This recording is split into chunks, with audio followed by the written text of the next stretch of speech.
Okay, we are recording. Perfect. Okay. So, welcome back to an episode of Here We Grow, where we are growing for real and not for show. And I'm your host, Key Ancilla Burge, and this is my wonderful co-host, my mommy. Please say hello to her. Thank you. We appreciate it. So we have a guest here, as you guys can see. We have Kia Smith. And I'm gonna read you guys her bio. So Kia Smith is a local DMH certified mental health therapist who supervises a female residential treatment center in Hazelhurst, Mississippi. Kia Smith is a 39-year-old Black female from Brookhaven, Mississippi. She has worked in community mental health and substance abuse for 5 years now. Recently, she celebrated her 5-year anniversary on April the 6th, 2025. Prior to that, she worked 9 years in higher education as an academic advisor, retention specialist, and student affairs professional. Kia describes herself as someone who loves Jesus, her family and friends, and the work she gets to do on the earth. She commits her life to creating environments where people can be seen, heard, understood, and supported towards becoming the highest versions of themselves. I love that. Welcome, Mhm. Kia. I'm so glad you're here. I am honored to be here. I want to tell everybody a little bit like how we met because I was in school, I was still in college. Was it like 2017? Yep. Yep. Okay, I thought it was sophomore year, so I had to make sure because I know freshman year I don't remember you being here. Okay, so yeah, so me and Kia met. I was a sophomore at Middlesex College, and what was your like actual title then? I was the academic advisor and retention specialist. Okay, yes. So yeah, can you just explain people what was your actual? There we go. What was your actual? I'm trying to get it right, girl. Oh, you good. What did your title like, what did your job encompass, like what did you have to do? Yeah. So it was two parts. My job was split between the academic affairs and it's split between student affairs. So on the academic side, my job was to oversee the faculty advisors that were there, making sure that they had a stacked caseload of students and that they're supposed to be advising, that they had tools and resources that they needed to be able to advise well. And then a little bit on helping them move into more cultural competency with students of color being more of the demographic at Millsaps at that time. They were trying to get their staff prepared for that. So that the academic side is what I was doing, and then I did some advising myself as well. And then on the retention side, my job was to be able to look at the programs, the curriculum, what's happening with the student experience, and how can we continue to make our programs and our make our programs and our staff more ready to serve students of color. Like that's what it was. Like they recognized that it was more Black and brown students that were coming to Millsaps, and that was going to be a majority of their financial income in the coming years. So how do we make sure that we're prepared to retain these students? What ways do we have to look differently? What ways do we look well, and and it works for us. So yeah.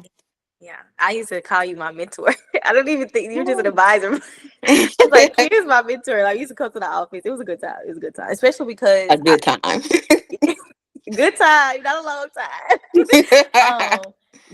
During that time, it was just difficult finding a person that looked like you in that space. And I came from an all Black high school, so coming to Millsap, like I was already prepared for it. Like I had been Mhm. around enough, like I would say white people majority. I would say that was who I was around a lot more, I had more experience with. But yeah, it was just like it was, I was glad because you had the nails, you had the hair, you had the vibe, like very loud and very proud with your like showing up as a Black woman. I feel like Yeah. in Millsaps, I I was still straddling the fence on what that looked like for me. I was still trying to understand that.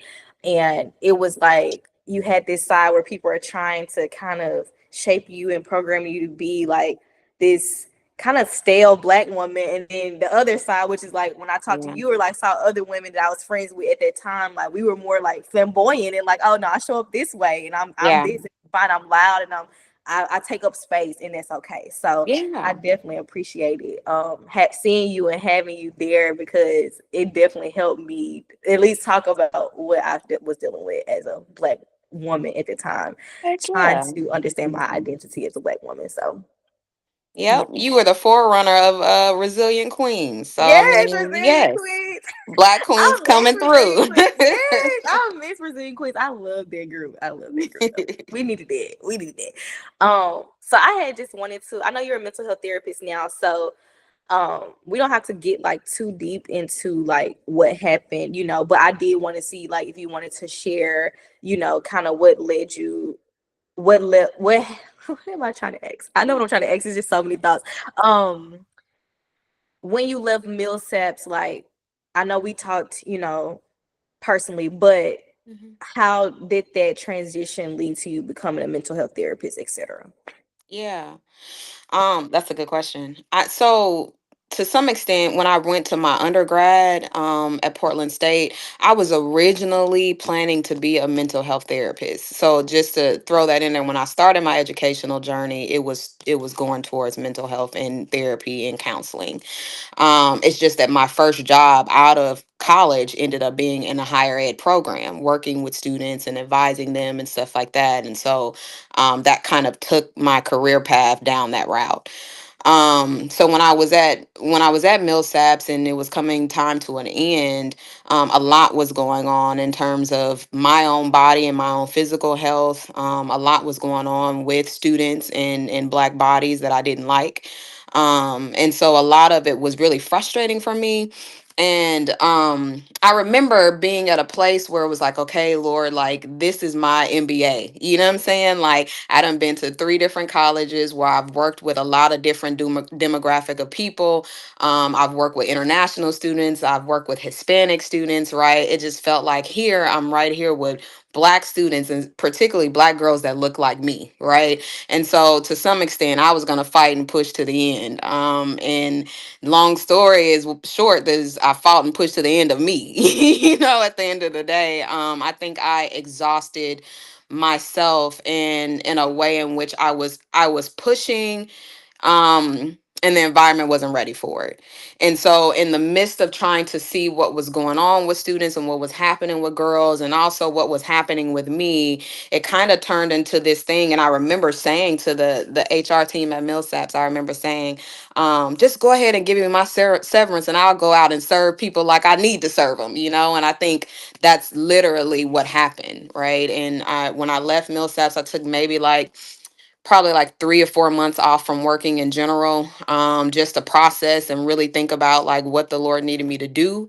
And education wasn't it at the time. It just started shifting more into, we need to learn how to find our own voices. We need to learn how to settle ourselves. And for me, it was really a big deal to realize when the no needed to be like, for me, like sit down, like no, so just kind of going through that my own process of reflection and discovery. And I ended up starting to look where I originally started. It's like you got into this thing to try to help people. What around here is helping people. And so that's how I ended up in mental health. Yeah. That's amazing. I definitely agree with you, especially in those spaces. Like it's so easy to burn out, and then like we're so used to being strong as Black women, Yeah. stopping, and by the time we realize it, it's nothing left of us. Like there's Oh nothing. yeah. We're drained. We literally have to escape from the world to rebuild. So, but I appreciate everything that you did while you were there, and I hated the way all of that happened because Yeah. they were not ready for that, and when you left, it still was a lot of stuff going on, Yeah. like I couldn't even see myself constantly investing my energy in that space. I was thankful that I was able to get my degree. But I was like, this is Yeah. not who I am. And through your experience and learning, seeing how you just put so much into that, you were so passionate about it, and realizing that like they can just X you out whenever they want to, Yeah. whenever it's you no longer can serve them. I was like, that's when that mind shift started to happen for me, and I don't think I realized it. It just came out now, so I didn't know Yeah. it before. But after that, I was literally contemplating whether or not I wanted to, even continue going to school and be in the academic space because it was so overwhelming. Like it Yeah. Yeah. was And crazy. I was gonna say for me, Kiki, it was very much a part of it got to the point where for me it's like I've pushed myself to the ends for, like I said, different forms and different types of people. But I never gotten the opportunity to do it for Black women. And so until I got to Millsaps. So to some extent it was my motivator as well as my blinder. You know what I mean? Cause it was like, ain't no way you finna, sit me down. Cause I'm coming for mine, like I'm gonna fight essentially if nobody else is. But to some degree, there could have been a different way. I'll put it like that on my end. And since then, I've talked to the well, was provost, now president. We've had like some check-ins and stuff like that. He's taken accountability and acknowledging like we weren't ready, for what we actually hired you for. You know what I mean? And we didn't know what we were really asking at that time, and especially for our board members, and trying to get us to a mental space where we could fully support a Black body for 4 years through, without creating harm, right? Those things took a lot of baby steps, and I was saying leap, skip Yeah. the baby steps. Yeah. But we've Yeah. kind of, we've made amends since then. Like I've seen some of the programs that they still have now that I was pushing for then. And so God knew what he was doing. It just wasn't meant for me to stay.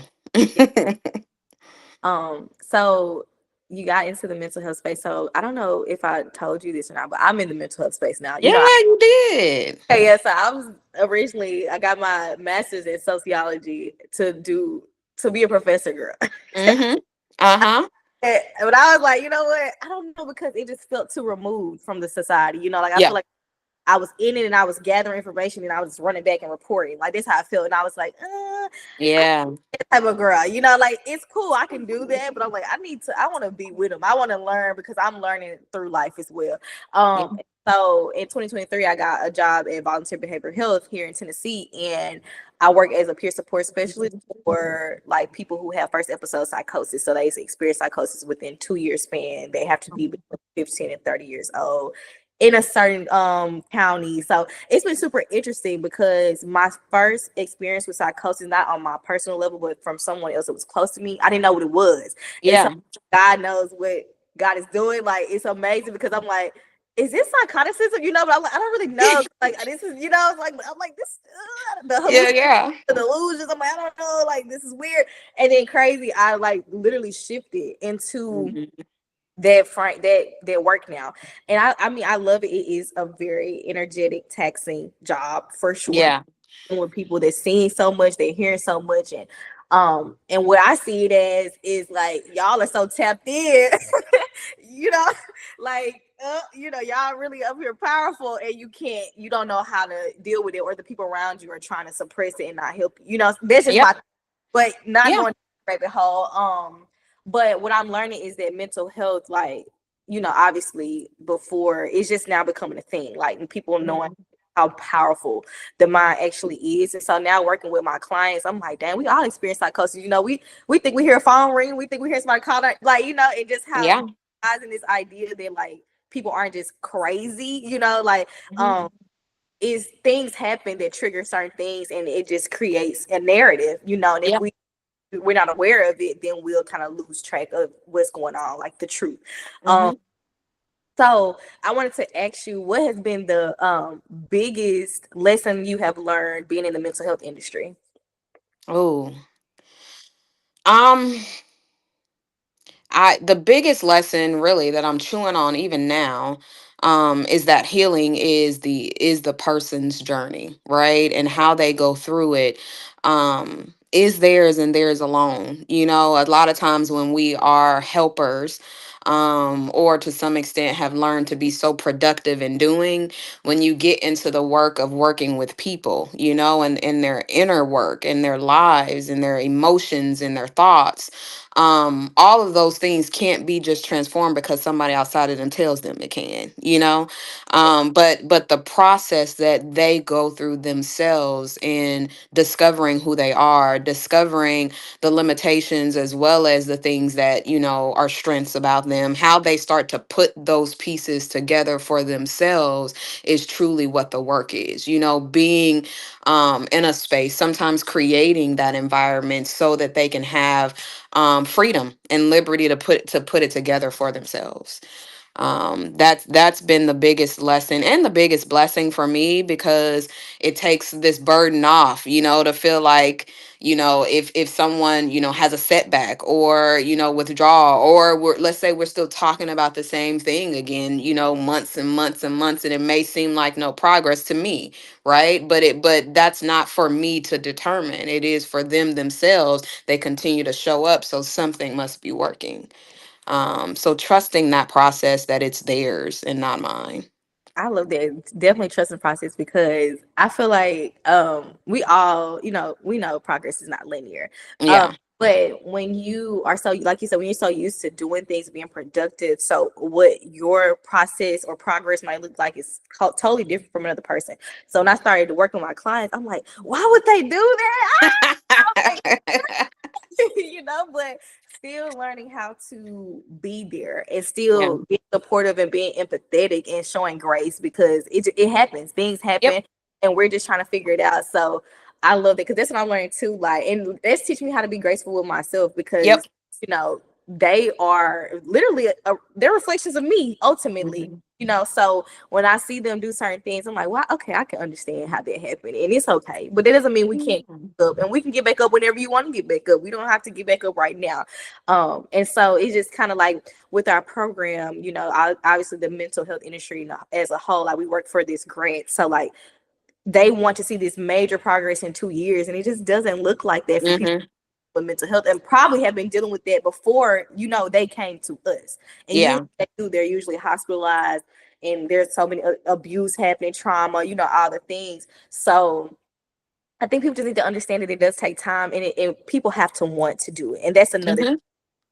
I'm ready to be like, coping skills. Let's do this. Let's go out. So okay, let's go out here and let's just meet people, and like, because I had to do that. I had to learn how to do that myself, and I feel like I move so fast with certain things. But however, Mhm. clients, they're more like, Yeah. Yeah. but they might Or not. sometimes they can be right there with you, but they have a particular hiccup that they process a little bit differently. And so it may stop them, and to some extent, it's not so much about pushing them through that stop, it's more so being in the stop with them. Yeah, Right. And understanding what's causing this, what's happening right now, what pieces, are of the puzzle is not put together, and what parts do you want to start working on in this particular moment, so it does, like you said, it takes us to a place of being very graceful, very empathetic, but very humble and understanding who's in control, and it really is the client by which you're working with. yes. Oh my gosh, I love it, because I am learning it for myself too. But it's just like, Hmm. gosh, like I just really appreciate them. I feel like they show up so authentically, Yep. and sometimes those spaces kind of wash them out, honestly. So I hate to see that, because like when we get close, like thankfully my position, like I get to see them in their most authentic. So I'm getting the call. Yeah. I'm getting like I'm the one, I'm the bridge, I'm the glue. So they need something, they call me. If they, let's paint, it's me. If you want to Yeah. go to the grocery store because you're anxious, that's me. Like, which is fine. And it's teaching me how to also be around different people and understand different people, and knowing like, dang, we're really similar. Like we Yeah. think so different. We're not. We're Yeah. all needing that validation, that love, that support, and that grace, and like you said, that empathy. So yeah, I just wanted to ask you that, because I know like it's just such a big thing. It sucks, like in the Black community, how we don't really talk about that, and we Yeah. emphasize the importance of working on your mental health. Like some people just don't even care about therapy, and it's just like, if you don't Hmm. want to do therapy, then there should be other avenues that you're trying to take that can stimulate, Hmm. in that manner. So yeah, it's just Oh yeah. I'm with you. And I have, so in the last 3 years I've shifted more from the mental health like crisis work. So I used to do crisis prevention where in the county, so I was the only one in Lincoln County, the was where I was at first. And it was more so like anytime the police get a call, anytime the hospital get a call, anybody gets a call in regards to someone who may be experiencing like suicidal ideations, who may be homicidal, those types of things, they're going to call me along with whomever. And my job is to get there and try to get them to a place where we can get them some help and them being willing to do that.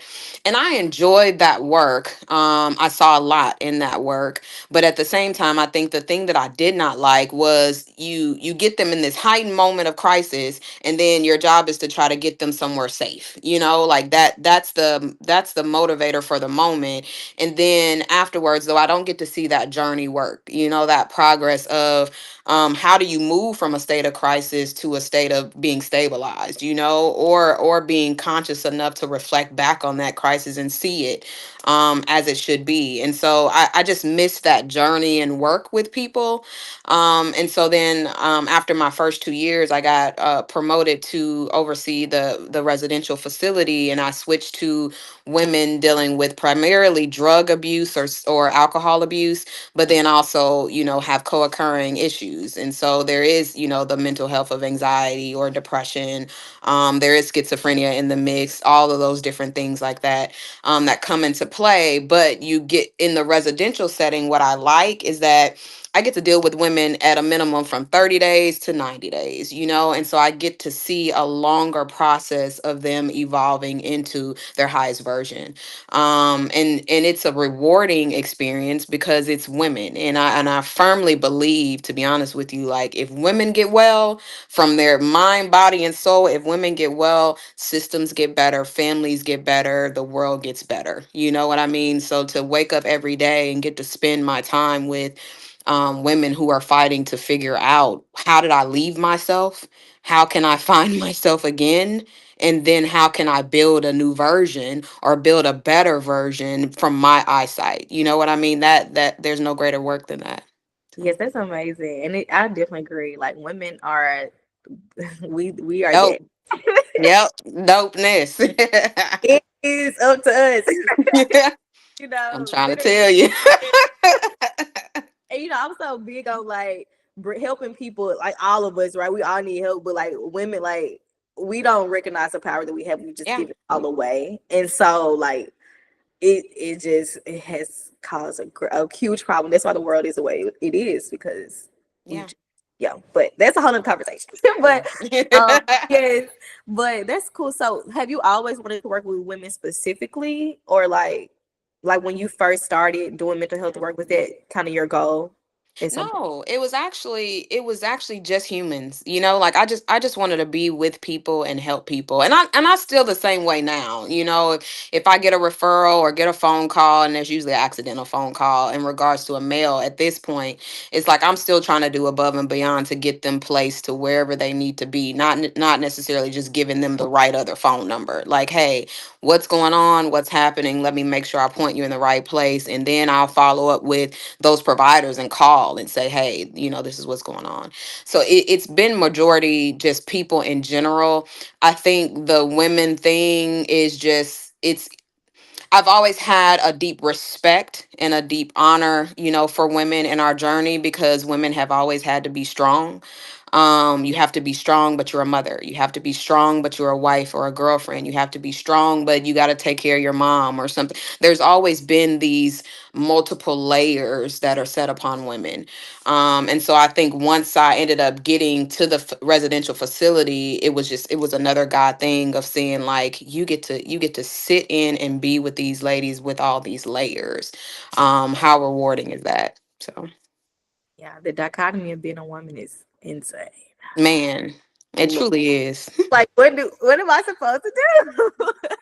What And do I you? tell my clients all the time, it's you got to think as a woman, it's not that often we actually get a season to pause, like for 30 days or 60 days or 90 days to step outside of your life and be in a controlled setting where you only get to focus on you, right? What are the things that led to how you show up in the world? What things are layers that you now can take off or want to take off? And then who do you want to be now as a result of this?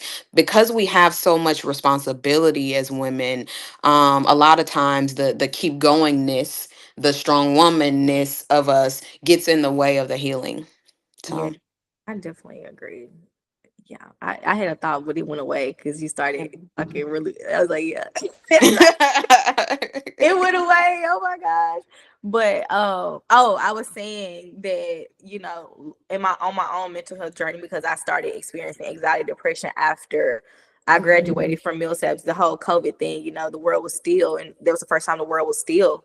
And so, Mhm. during my time, so I Yeah, was, yeah. oh my gosh, like everything was just, I was just confused. I'm like, wait, I don't get to walk across the stage. Like I've done all this work and I can't even, like everything Yeah. shifted.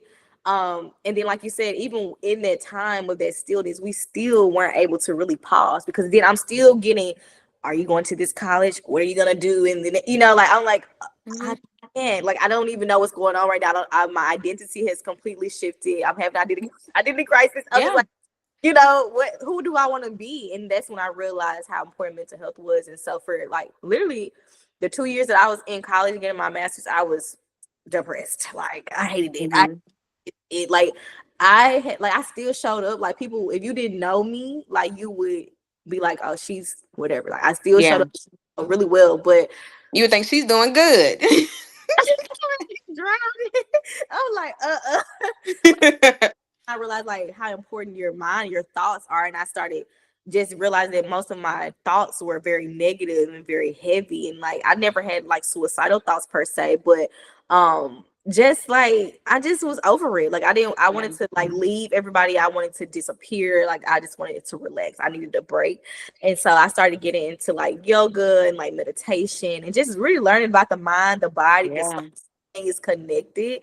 And I was like, oh my gosh, like, and that's what really brought me back into the light because I was like, okay, like this is actually I have Mhm. control. Like it's me. Mhm. I gotta change my perspective to help me, get through this. This is a difficult time for me, but it doesn't mean that I have to be so down and out about it. I can Mhm. do it, and still prioritize at rest. And so, yeah, I'm learning. Like I'm teaching that to my sister because my mom passed away. Like we saw her just give, give, give, give, give, give, give, Yeah. and since we don't talk about mental health, I'm pretty sure, she had dealt with things, probably never talked about it. And so now I'm like super open with my sister about certain things and sending her different like boom, Mhm. if let's do this, breathe, breathing techniques and all the things. I'm like, we need to learn how to control and regulate, Yeah. it's so important to know how to emotionally regulate. But yes. So my sister wants to be a mental health therapist. So when I thought about this question, I was like, let me help her out because I know she's gonna watch this. Um, Yeah. so what advice would you give to someone who wants to become a mental health therapist? Just like not even just on the professional that aspect, Mhm. just in general, like to help, I guess, prepare. Yeah. Um, I would say the biggest thing is one, do your own work. Because it really is going to require all of you. And then the other part is to make sure that you feel like you're called to this, like there's one thing to be doing this work and you can make it more so about you. We have had therapists who sit and the interaction is really based on the therapist, and whatever their advice is, their perspective is, their knowledge, all of that, and in the true thing in person-centered therapy, it is the client in front of you who is the one who knows everything, is the one who actually is teaching and giving life and giving whatever the moment is supposed to be. So being able to anchor yourself so that you can be in that space and let them create it into whatever it needs to be, but be able to interpret it, you know, in a way that the way that they can grow from. That requires us to have done our own work. It requires us to be doing our own work. Like when I heard you talk, one of the things I was listening to you and going through your master's program and feeling depressed, one of the biggest things about you though that I know is that you've always been a researcher. And so and you've always been a seeker, you know what I'm saying? And so it's like to some extent, if something's going on with you and that's what you did, you started seeking. Let me figure out what this is. What other tools and things have I not been using that I can put in place and try? Hey, I've been doing this same thing for however long and it ain't worked. At least I can take a moment and try this, you know, and then actually see how it feels and does it work for you and does it not? And if it doesn't work for you, to throw it out. And if it do, keep building on it. I think that is what engaging this human behavior work is. It's a dance between you and your clients, but you're going to always be changing and morphing and getting better, you know, as a human more so than anything in this experience. So if you're ready for that journey, then heck yeah, you know what I'm saying? Please come join us because we need more people who are willing to create these spaces and environments for others. But if you are someone who can get outside of yourself, please leave us be. Cause folks out here hurting and we need folks to get well. I definitely agree because I see that even with the therapists on my team or just the therapists in the agency within itself. And I'm just like, you should not Yeah. like you should not be a therapist. Like, I don't care how many credentials, how many years you've been working in this, like you know, and you are not helping. Like, oh my gosh. And that's why I love being a peer support because I get to morph, like I get Yep. to flow and it's teaching me just, you know, the nature of people. So seeing in that teachable point, I love that because I have been teaching that to the team because everyone is um so big on the power dynamics. They're so power Uh-huh. and want to have the authority over people, and that just completely overrides the whole point of the work. Mhm. And I'm trying to remind them at all points, like, we know that you have knowledge. I have knowledge too. I have a master's degree too. I'm not necessarily a therapist. However, I have Yeah. life experience that will, that's why clients talk to me and they don't want to talk to you. That's the problem, right? Like, I'm not trying to Yep. higher than them. I'm saying that I'm relatable. I am your Mhm. peer. And our experiences might not be exactly the same, but we can find points of similarities. You know what I'm saying? Mhm. I definitely, I try to emphasize that all the time because I'm like, stay teachable, stay Yeah. teachable. Because just because Yep. you know you're a therapist, you got a PhD, whatever the case may be, you know, like, people, there's always a point to learn. If Mhm. learn from anything, everything, everybody, you know, if you open yourself up to that. Yep. So I tell my sister that all the time too. I'd be like, girl, this what you want to do? Okay. Like, but you know, it's Yeah. when it's about the person, when you really focus in on that individual, like, it's a lot. It's a Yeah. lot. So you And have to, giving yourself to the moments and to the sessions so that the sessions can actually become what they're supposed to be for the client and for you. You know, you get your best resources, your best working coping skills when you're there to listen to the client and what works for them and what they're using or what they're discovering.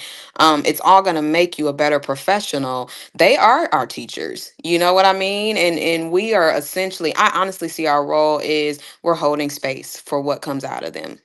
yep. I definitely agree. I Yeah. definitely agree. Like, we just sometimes, you know, they don't want to talk, and that's fine.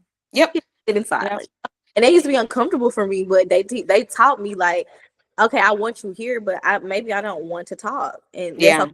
I still want to be around you, you know, and just, you know, being in nature and taking a walk and just doing just human things, just being a Hmm. human, trying to articulate and textualize everything. So yeah, but it was funny you said earlier that I was always a seeker.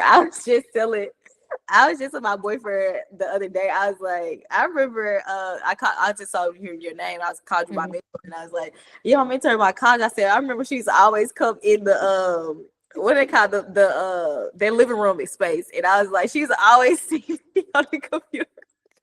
I'm I telling you, multiple books man. open, pages up this other, and I used to tell him, I Yep. was telling him, I was like, I used to pregame and have my laptop, and people like, put your laptop. I'm like, oh, I gotta get this work. You know, like, Yeah. I'm You was not. one of the smartest, coolest people I knew. People at school used to be like, oh, she ain't, and they used to be like, oh my god, this girl's smart. And I'm like, Yeah. Yeah. Yeah, and I love that, and I love the fact that people couldn't read me the way that they thought they did, and that's what I Yep. learned. I shouldn't have to be open like that. Like, you should get to know me. You shouldn't judge me. First of all, Yeah. you should not judge me. Like, let's get that clear. Um, but yeah, like, it was funny because people used to be so confused. So when you said that, that was Mhm. hilarious. Like, you used to always see me in there doing work. Everybody's gone, whatever. I'm still in there, Mhm. I right? remember even going to see you do your presentation. You were doing your presentation on teen pregnancy, I believe it was. And it was just it was a big deal to watch someone like you as an undergrad who, like you were saying, like most of the time before coming into Millsaps, your experience was with majority white, and still trying to figure out who you are, and your identity and the fullness of being a Black woman. And I'm telling you, what I saw was, was a resilient queen, was a Black woman, you know what I'm saying, was someone who shows the nuances that we carry and bring to a room, right? We're going to bring intelligentsia. We are going to bring funny and wit. We are going to bring, I'll get down and serve and help mop up this thing that spilled, you know what I'm saying, and still look good while doing it. That is the power of who we are. Yeah, you were definitely a sight to see. So, Thank you. I love it because I think that all the time. Like, now through my spiritual journey, I'm realizing that I'm trying to always fit myself into different boxes, and it's like, mhm. I'm dimensional.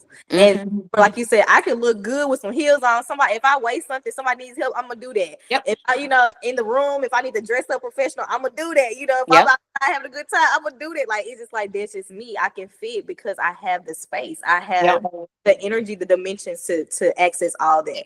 So I'm learning how to integrate all those and not just keep trying to do because I'm really not like, Yeah. and I love to party, then I love to chill, then I'm a, Yeah. like, it's just so much, but it's still me at the end of the day. Um, so yeah, I just had to point that out because it was so funny. I was just telling him that I was like, people used to always tell me, get off that daggone computer. Every computer. Like, y'all gotta get this work done.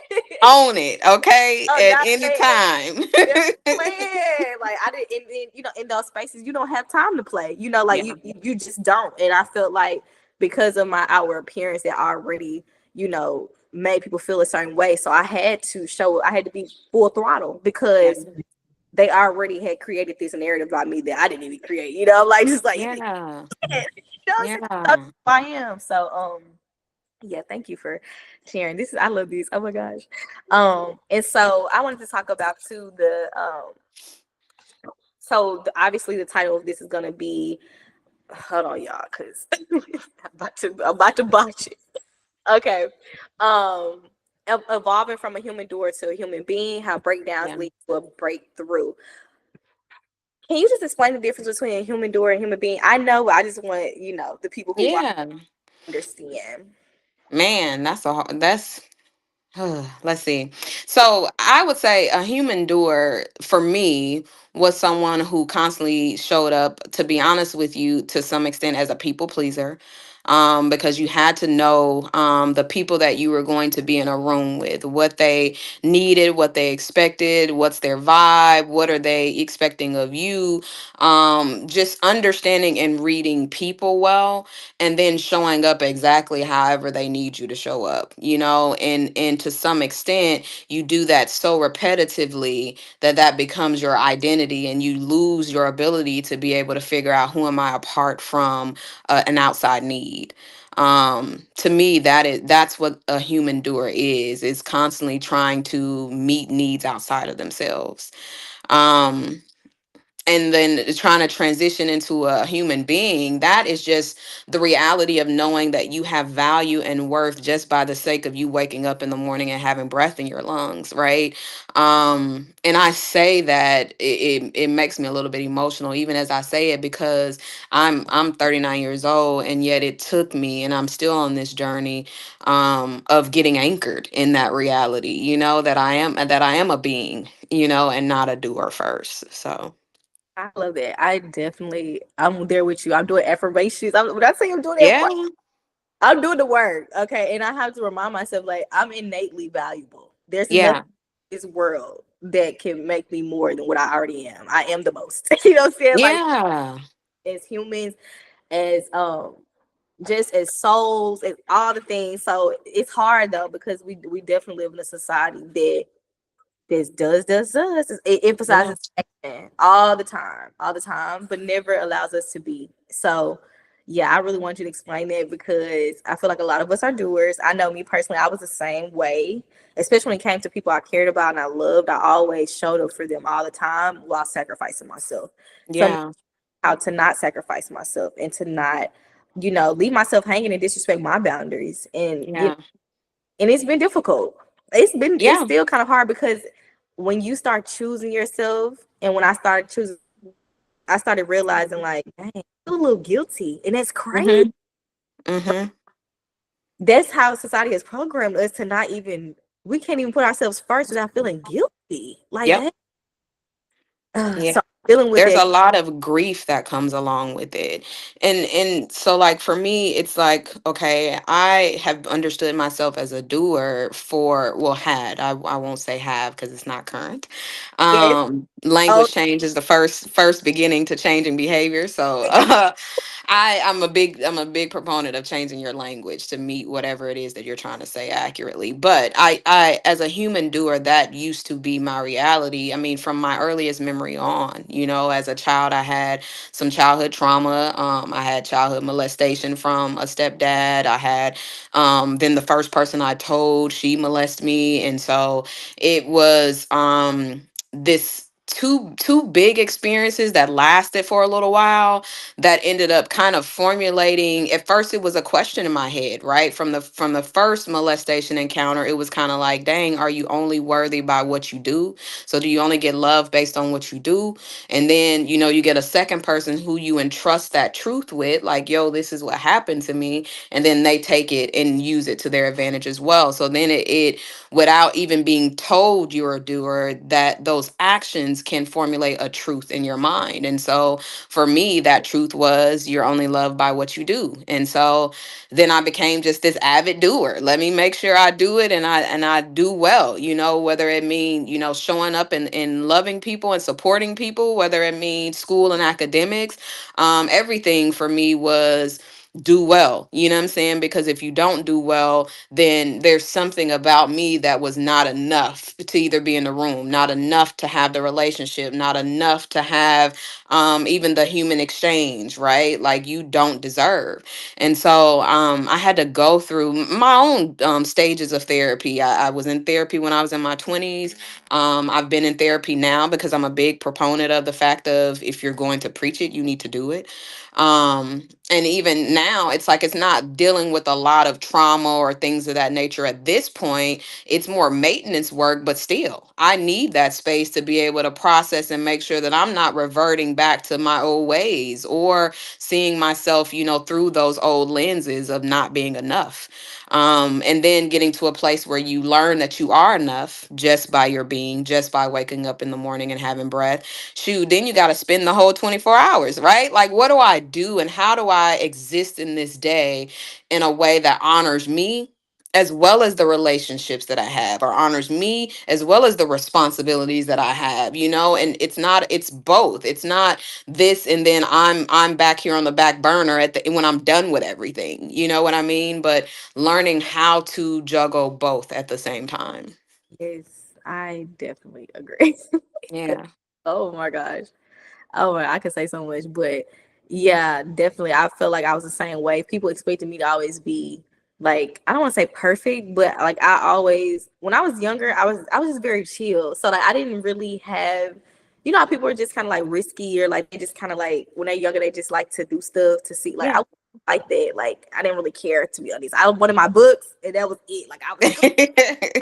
I'm in the corner reading the book. I might be outside. Other than that, I'm not tripping about nothing else. So when I got into college, I started obviously being exposed to different things, and drinking and smoking and all the things. And I'm like, oh God, like this is a whole different thing. Like what's going on? Yeah. And so I started to see other people in my life when they started to see like this more I'm gonna say evolved side of me, like they're Mhm. like, oh wait, like you be drinking, like I'm like, girl, let me, like I'm getting my business now, like Just a little bit, just a little bit. But I had to. At some point, I realized how bad it had gotten me because I started feeling like I had to hide those Yeah. aspects, and that was difficult to deal with. 'Cause I'm like, no, this is like I shouldn't have to hide. Like it's not who I am. I'm just doing it now. It doesn't mean I'm a terrible person. Like Yeah. when it's time for me to, if I'm falling off the wagon, hopefully, if I don't know, somebody around me can be like, like Yeah. let me help you instead of judge you. Let me, let's see what's going on there underneath Yeah. that, because when we indulge in those type of things, anyways, it's usually has something to do with something else is going on underneath the surface that Hmm. we're sharing. And so I had to learn that too. I had to become, like you said, that maintenance work. Like still learning that now. Like I'm actively taking a break from drinking now because I had to realize that I started to use drinking as a way to show up fully. Like Yeah. all the time, really. But because of that people pleasing aspect, and I was always expected to act a certain way and behave a certain way, that I don't like to show up too big sometimes. Like I'm scared Hmm. to take up space. So when I drink, of course, I'm like, Yeah. Yeah. having Yeah. a great time, like which is cool, and I loved it about me. But now I'm trying to learn how to access that without that. Yeah, can I be that without an outside thing? Yes, And yes, I love that. I love that because I do think that like that is the process of evolving, right? Is realizing like, oh, okay, I do this certain thing and it may not be so out of control. It ain't, you may not even be a quote unquote bad thing or whatever. Everybody does it type of thing. But at the same time, how I rely on it, I'm not necessarily liking at the moment. So I want to see if I can show up differently, without it, and so you're always looking and peeling back layers to try to find a deeper version of yourself to exist. That's a gift.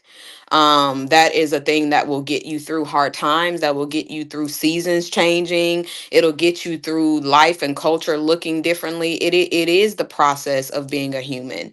And a lot of times I think we haven't been giving the space. And when I say we, I'm thinking black women, but I'm also thinking black people have not been given the space to say, yo, you don't have to continue to repeat these same kinds of habits and patterns and things of that nature that culture has told you or that your family line has told you, right? Like if it's not working for you, or if you want to see if things look differently, if you didn't, you have the freedom to do that, and without judgment, without criticism, and all of that, and lean into it, because this life is yours and it's not theirs, and it's not, your mom's, and it's not, what everybody else is going to say about you. It's what you say about you.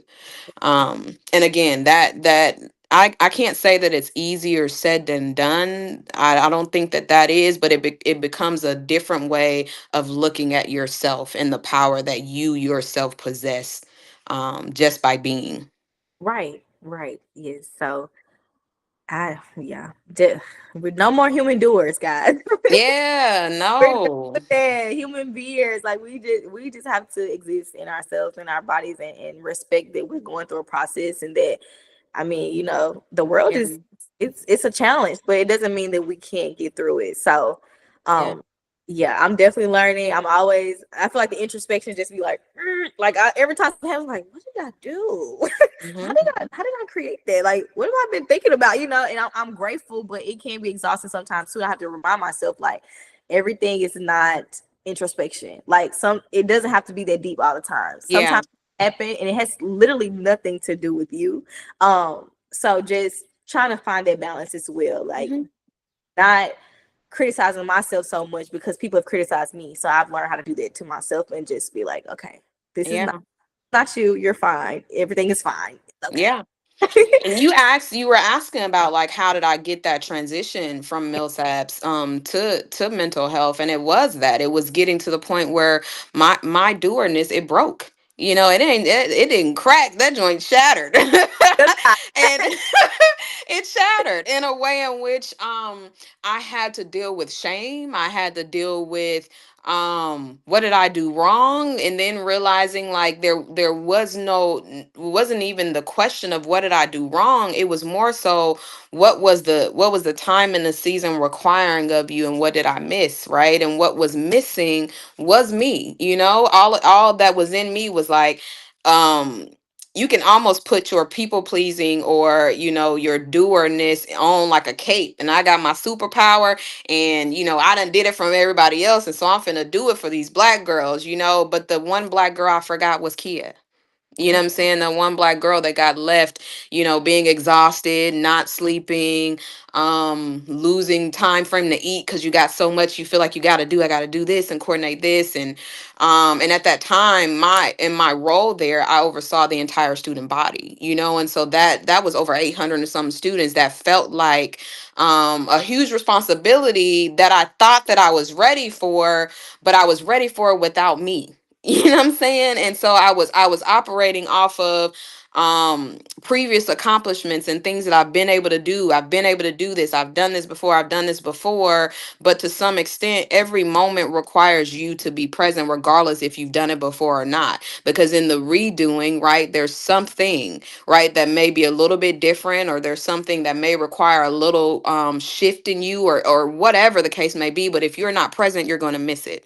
And I had never learned how to be present fully, how to take up space, in the sense of saying, like, I am here and I need a break, or I am here and I need rest, and those types of things. And so because I could never really do it for myself, the experience taught me, and made me rest, and it made me sit down, and it made me pay attention to my body in a way in which I didn't even, the signals had been turned off. You know what I mean? Like, from the childhood trauma and on, it had became, you don't listen to you.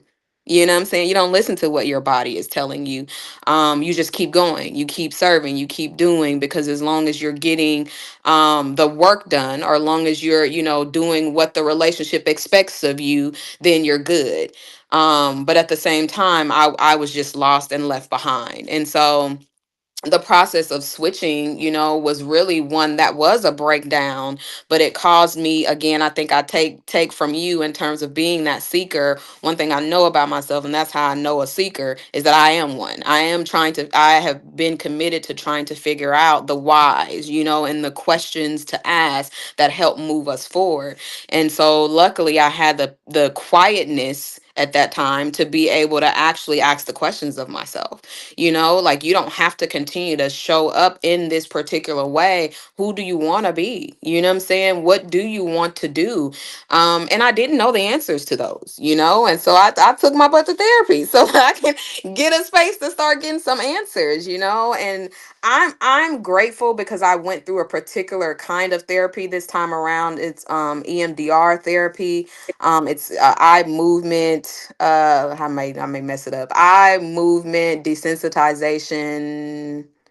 What's Yeah, the R? I forgot. I have one client that's doing that right now. Oh my I god. forget the R. I think it's I, realization or something of that nature. But anyways, EMDR, it completely changed the game for me. And it helped me to go back and really re-understand my childhood experiences, understand my codependency, understand just what is going on with my anxiety and my body. And actually start to deal with it, and in literal terms, like pounds started to shed as I started to get well, because it does start with the alignment between your mind, your body, and your soul. yes. And the R stands for hold on, reprocessing. That's what I it says. knew I was missing something. Discrimination and reprocessing. Yes. Yes. Yes. I always forget the R. Yes. Yeah. But I love that you just made that last point about your body. You started to lose weight, when you Hmm. better. And I had to make that connection. I've already made the connection, but like with myself, to see it with myself, and like I've like almost lost 20 pounds in like a month and a half. Congrats. Thank you. I'm trying to get back skinny like I used to be, girl. But yes, it's like I'm like, dang, this happened pretty fast. But it's like I speak to my body. I'm like, I love you. I Mhm. appreciate you. You've carried me through so much. And even though we're here, and I know you can get better, but you've got me so far. And just learn the language, Mhm. learning how to speak to my mind, my body, and my soul, and put myself first. And I had to learn that with my mom when she passed away. Yeah. Baby, the ego, the veil, it said goodbye. Like what, Yeah. like Yeah. what you gonna do now? So Hmm. that moment where you like it broke, like that was it. And I knew then, like, I can't keep doing this like this. Yeah. hey, I can't keep holding on to these mindsets. I can't keep stressing about things that I can't control. I can't keep beating myself up about things that, that has nothing to do with me. I just have to learn how to serve myself. And Mhm. if my cup is full and I'm overflowing, then I can definitely share and give to other people fully and authentically and confidently. Yeah. So when you were talking, it made me think about really mental health is like learning that you're lost and then learning how to find yourself again. Mhm. And I think this is so beautiful because sometimes we're scared of being lost because it's the unknown, but Yeah. it's a beautiful space for transformation. Mhm. Yeah, I'm just grateful. Like when you look back at things, you're like, oh my God, I went through so much. Like even my mom's passing, like people are like, are you okay? Like they just can't believe I'm okay. They're like, Yeah. Yeah. you don't cry. I'm like, yeah, I mean, of course, you have the moments, but like I don't feel down and out. Like I know that things are they happened and they had to happen. And not only for her, but for me and for my sister. And like I'm continuing that timeline. I'm the part, it's me helping now. And Yeah. then I could pass on what, stuff to my sister. And so knowing that I'm healing us in our lineage and my own way is it's amazing to me. And that helps Yep. me. It makes me realize like, wow, like it's bigger than me. It's bigger than that, and like that's why I keep her picture up here smiling, right? Like Yep. it's about like You smile. look just like her. Like, I know, right? The older I get, I'm like, oh my God, it gets kind of scary. I'm like, wait a second. But this is the day like she actually passed, like the night. Wow. Literally, she passed probably I want to say probably 30 minutes to an hour after she took this picture. Yes, and Wow.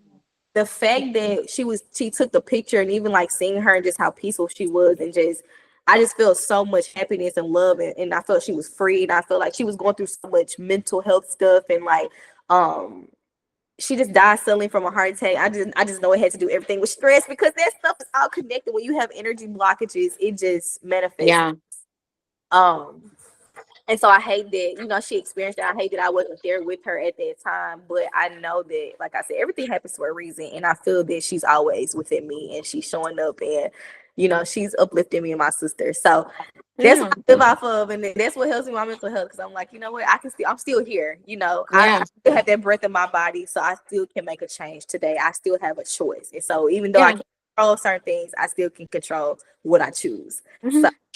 yeah. And that people can hold. I mean, you can hold grief and you can hold the healing in the same time at the same time, you can hold grief and you can hold the process of trying to figure it out and move forward at the same time. Like it doesn't have to look a particular kind of way or show up in a way in which you're oh so down and out. It's like no, going back to being that seeker, like I'm seeking, you know what I'm saying, and I'm seeking for the ability to stand upright in this particular hard moment or hard seasons. And that's what we all like have to learn how to do, and it's not to say like you were saying with your mom, like it doesn't hit you or you have different moments, where it's really hard and overwhelming. But the truth of the matter is that I give space for those moments, and then I give space for me to come out of those moments, in whatever way that I may need, and whatever way that I may need is okay, Right. and it is enough. So just out when you have been such a doer,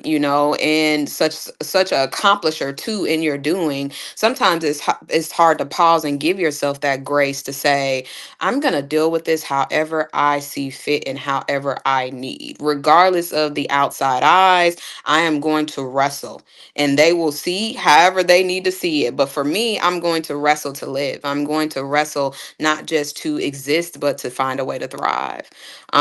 To me, that is the blessing of life, that we get to have. So I'm proud of you, even as you talk about it, and I think be vulnerable enough to share with other people, because a lot of times we go inward when we experience such a loss, when we experience such a pain that shifts us. We go inward and then we don't come out our highest version. We come out more either of the same, or we come out a lesser version than who we even intended to be. We can't even recognize ourselves in the mirror. And I know what that season looks like. When you look in the mirror and you can't see, that is some traumatizing stuff. But I think the more that we have things like this and we share our truths, the more that we give space for people to know that that's a part of the journey, Yes. right? And that it's not an end. It's not the end. It's the middle, and you will get through it. You know what I mean? And as you go through, you will become better. You will become more whole. You will become more pieced together. You know what I mean? It's just the process of getting through.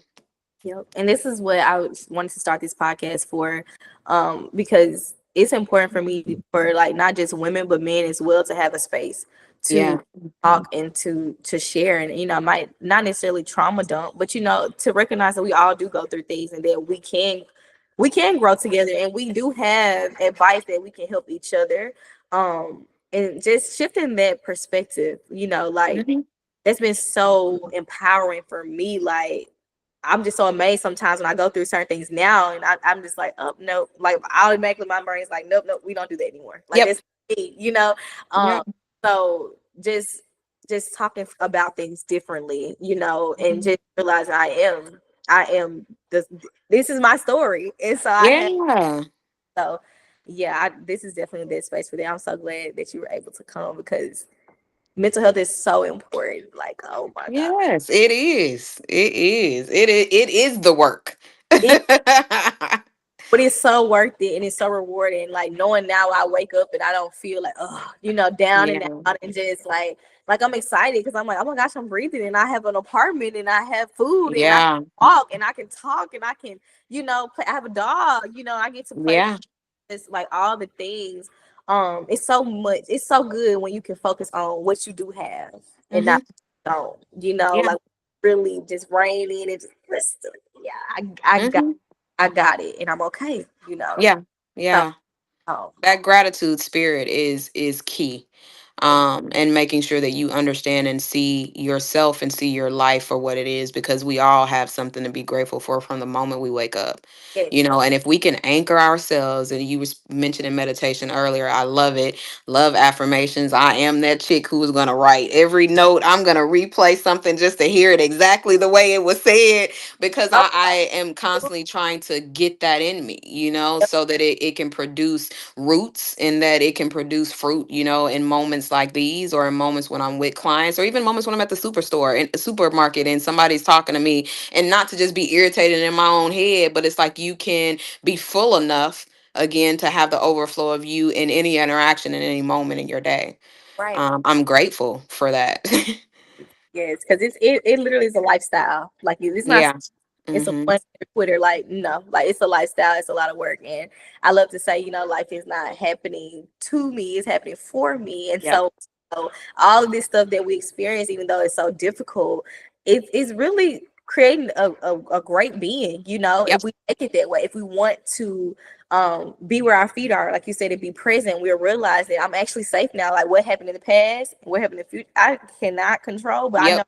now, like, I'm good, I'm here, and I look, I'm gonna speak life into myself, Yeah. others, into my situation, my story, so Yep. yeah.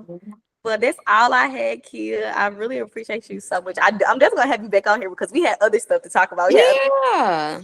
but yes, Miss Kia, like, I'm so grateful to have met you. I feel like you were a pivotal point of my life, and you just helped me become more grounded in what it looks like being a Black woman in this time in my life. And like, even at that time, I was still kind of confused, but I was still figuring it out. But now I'm just like, girl, this is me. I got the locks, and I'm real cute. I might come in with my look like a Muslim. Yeah. That's okay. Just let me be me. Like, I'm real. I could be proper one day, and I'm talking slave the next. Like, just Hmm. I can do whatever. And so I really thank you for that, because you were authentic, and it showed me the importance of authenticity and not being guilty for it, and Yeah. not allowing what other people perceive about me to stop me or make me compartmentalize myself. So Yeah. yes, so thank you so much. You have any last words? Ooh. Thank you for having me. First of all, that's probably what I would say. And then just thank you for being you. Honestly, Kiki, like, I think it's interesting how you're more comfortable in who you are now and how you show up. But what you're describing about yourself is exactly what I saw when I met you. You know what I mean? And so I think your knowing of it is going to make you just a force to be reckoned with. You know what I mean? And that's a blessing to the earth and the clients that you serve. So Thank you so thank much. you. definitely in my embodiment era. So yes, Yeah. so when it all comes together, girl, see, I'm gonna be viral. Yep, and I'm right here with you, watching, Yeah, tuned in. but yes, thank you so much. Thank you for everyone who will watch this episode. If you guys would like to see certain episodes or certain topics, DM me or you can reach out through the email here we grow llc@gmail.com. But once again, thank you guys for sharing space here with me at Here We Grow. I could say where we growing for real, not for sure. That too, but thank you for sharing space with me and Here We Grow, where we are growing and evolving one day at a time, one step at a time, and one moment at a time. I'll see you guys next week. Bye. Thank you, Kia. Thank you.